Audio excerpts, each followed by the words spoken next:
संपूर्ण मानवी जीवनाचा अभ्यास केला तर मानवी जीवन हे एक जीव अपूर्ण म्हणून सांगितले. मानवी जीवनात मुळात अपूर्ण सांगितले आणि जीवाला जीव का म्हणावं तर त्याचं पहिलं उत्तर आहे तो अपूर्ण आहे. आणि त्याला अपूर्ण का म्हणावं तर त्याचं पहिलं उत्तर असंच आहे तो जीव आहे म्हणून. लक्षात घ्या ही अपूर्णता जीवाला कोणत्या कारणाने प्राप्त होते हा विचार आपल्याला स्वतंत्र करता येण्यासारखा आहे.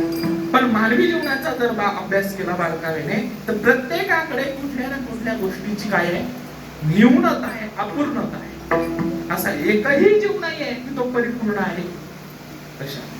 आणि जर परिपूर्णतेचाच विचार करायचा झाला तर या परिपूर्णतेचा विचार करत असताना एकमेव वर्ग असा आहे की तो परिपूर्ण आहे, त्यांना देव अथवा संत म्हणतात.